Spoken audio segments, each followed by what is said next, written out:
What's up everyone and welcome back to the channel. Sean Strickland has officially joined Alex Pereira's training camp as the former middleweight champion prepares for his highly anticipated UFC 320 rematch against Magomed Ankalaev. This move has caught a lot of attention in the MMA world, especially because of the history between Strickland and Pereira. Fans remember their clash inside the octagon, but now, instead of standing across from each other, they're working side by side. It shows just how unpredictable the fight game can be, where past rivals often become training partners in pursuit of something greater. Strickland himself has been open about what it's like to train with Pereira. He described him as a giant human being, someone who brings an intense level of pressure, strength, and discipline. Strickland even joked about trying not to get too much brain damage while helping Pereira sharpen his tools for this rematch. It speaks to the sheer power that Pereira carries, and the challenge it poses even in sparring sessions. The partnership makes a lot of sense strategically. Strickland brings a relentless style, durability, and an aggressive approach that can push Pereira to stay sharp and improve areas of his game ahead of Ankalaev.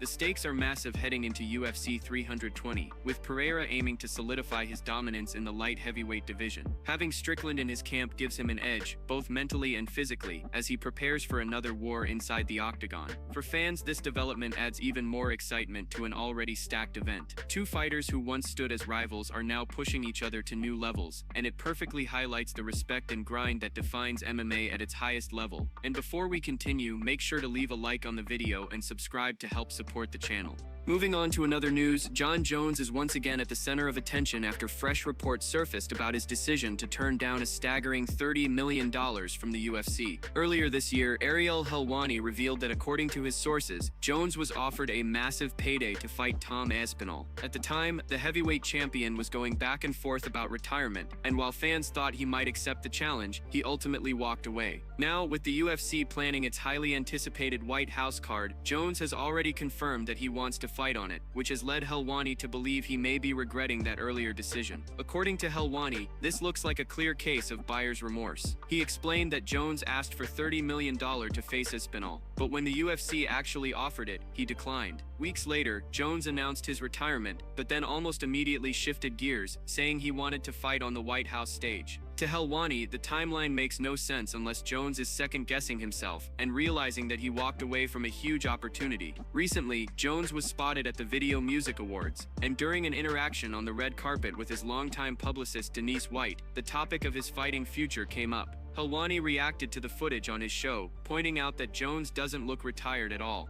Instead, he looks like a fighter who still wants the spotlight and may be maneuvering for another big payday. But here's the twist. Helwani also shared his honest observation about how fans are reacting to the constant flip-flopping. In his words, there's a collective "we don't care" from the MMA audience. Years ago, a Jon Jones comeback would have shaken the sport. Now the reaction seems muted, with many fans tired of the back and forth and simply waiting for real fights to happen. At the end of the day, Jones remains one of the most talented fighters in the history of the sport, but this latest saga highlights how unpredictable his career has become. Between the massive contract he turned down, his sudden retirement announcement, and now the renewed push to be part of the White House event, it's clear his story inside the octagon isn't over yet.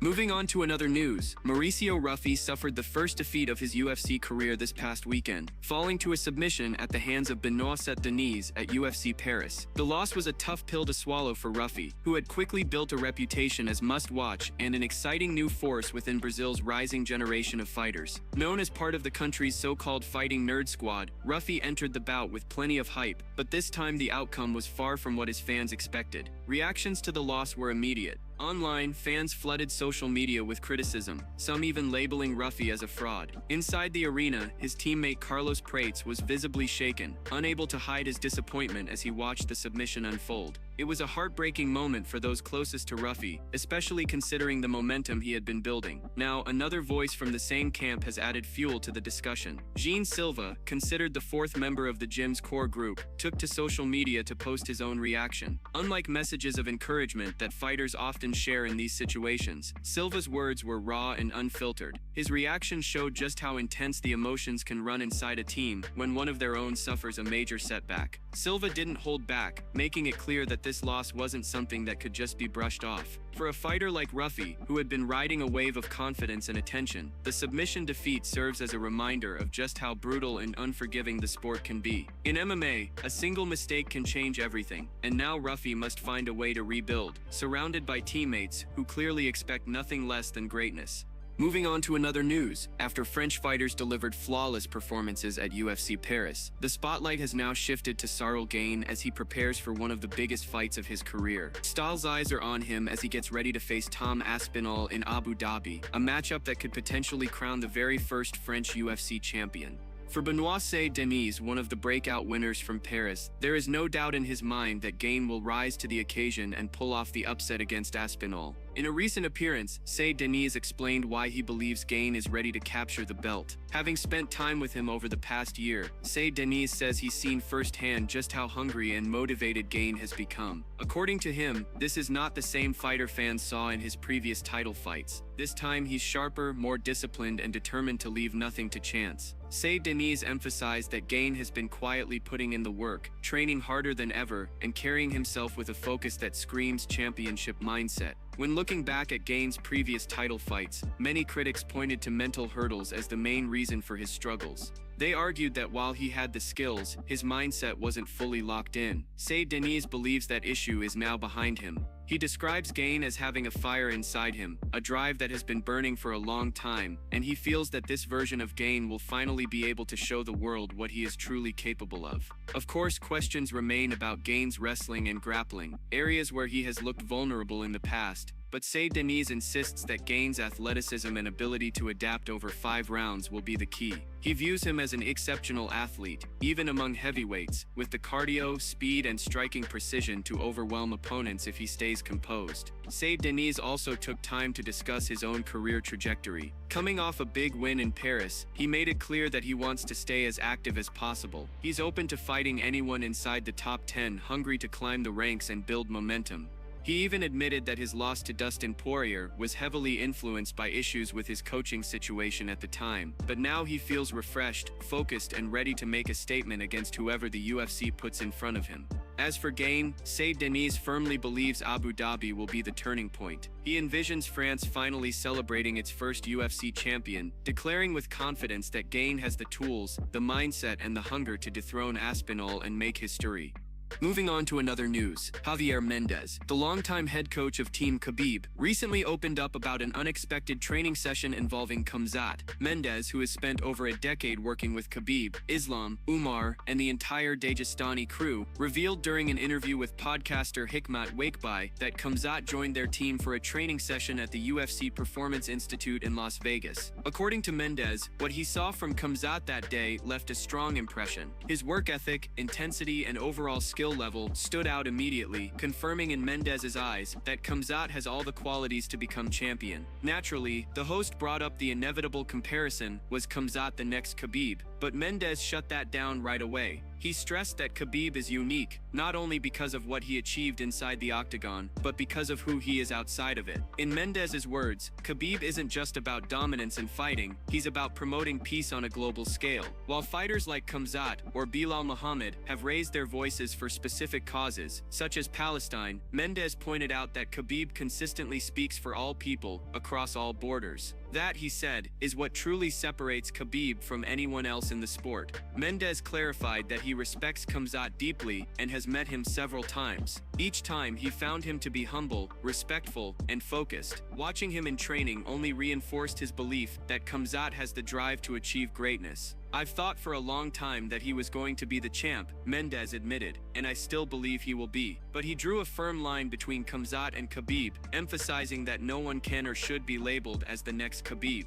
They are different fighters, shaped by different missions and messages. For Mendez, Khabib's legacy isn't just about being undefeated or dominating world-class opponents. It's about the way he carries himself outside the cage, the way he advocates for peace, and the example he sets for future generations. Only one fighter does that, Mendez said. Only one speaks out for all people, and that's Khabib. While Bilal has been vocal about Palestine, and Khamzat has done the same, Khabib's voice has always been broader, calling for peace across the globe. In the end, Mendez left no doubt. Khamzat is incredible, a fighter who impressed him enough to say he will one day hold UFC gold. But Khabib is irreplaceable, not because of his fighting record, but because of his message and impact on the world far beyond MMA.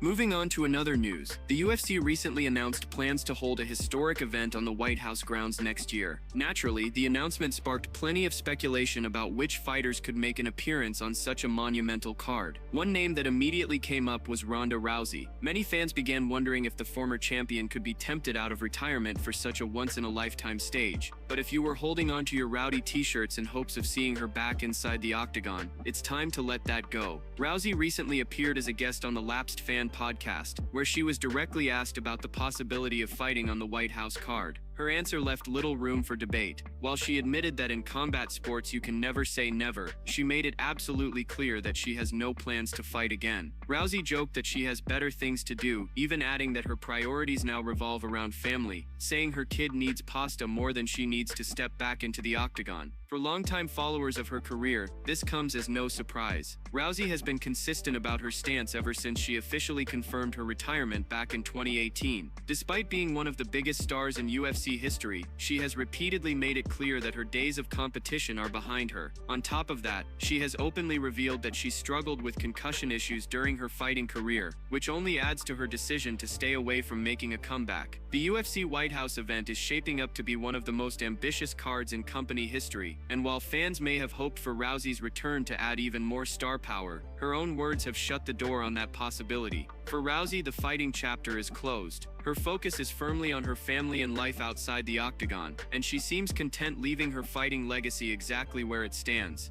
Moving on to another news, Nassourdine Imavov has revealed something that surprised many fans and analysts. In a video shared on social media, Imavov stated that he weighed in at just 194 pounds, or 87.9 kilograms, on fight night against Borralho. This number immediately raised eyebrows across the MMA community. Typically, UFC middleweights rehydrate significantly after weigh-ins, often stepping into the octagon at over 200 pounds, and in many cases closer to 205. For comparison, Paulo Costa has been known to re-enter the cage weighing as much as 215 pounds, giving him a massive size and power advantage against many of his opponents. Imavov's fight night weight sparked plenty of discussion. Some see it as a disadvantage, believing that coming in lighter could put him at risk when dealing with the sheer physicality of larger middleweights. Others, however, argue that his lower rehydration weight may give him more speed, better cardio, and sharper mobility inside the octagon. In a division filled with heavy hitters, the ability to move quickly and maintain endurance could play a crucial role in long fights. What's even more interesting is that Imavov performed strongly despite the weight gap many expected him to face. His technique, composure, and improving skill set have helped him carve out a spot as one of the division's most promising talents. While fighters like Costa rely heavily on size, Imavov appears to be leaning into precision, timing, and adaptability.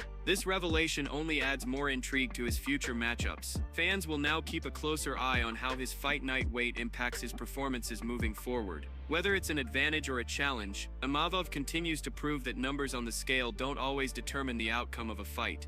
Moving on to another news, Brian Ortega has finally broken his silence after his loss to Aljamain Sterling at UFC Shanghai, and the details he shared are nothing short of shocking. Ortega's defeat wasn't just about what happened inside the octagon. It was the brutal weight cut leading up to the fight that nearly pushed him past his physical limits. According to Ortega, the trouble began on Thursday during the weight cut. After hitting his first target, he pushed forward with another session, cutting from midnight all the way until 8 in the morning. Despite hours of effort, his body refused to let go of the last 1.7 pounds. Exhausted and confused, Ortega still forced himself to keep going, using plastics, bikes, and every method available. That's when things went terribly wrong. After 20 minutes on the bike, he lost consciousness. For 30 minutes, he was out cold, with his team desperately working to bring him back. Ice packs were placed on his body, his clothes stripped off, and eventually he woke up in the ER, struggling to even communicate. Despite this terrifying incident, Ortega knew the weigh-ins had a strict deadline. He somehow managed to make it, though visibly delirious and drained. He admitted that his health was in serious jeopardy, but his determination to show up pushed him forward. Even Sterling himself approached Ortega, saying he had heard what happened and assured him a replacement was ready. But Ortega refused to pull out. He didn't want to waste anyone's time, and so he fought anyway. On fight night, the effects of that near disaster were clear. Ortega described almost fainting just from walking outside. He was afraid, still reeling from having been unconscious for half an hour the day before. Yet he stepped into the cage, knowing the risks. Sterling executed a smart and calculated game plan, moving well, scoring points, and shutting down Ortega's hopes of a gritty grappling war. Ortega gave full credit, acknowledging it was well played by Sterling. Reflecting afterward, Ortega said he takes complete responsibility for the loss. For him, this was a painful but important lesson. His health will always come first moving forward, but the fighter in him refused to back down, even when everything was stacked against him. That's it from MMA Pulse News. Thanks for watching. Don't forget to leave a like and subscribe for daily MMA news.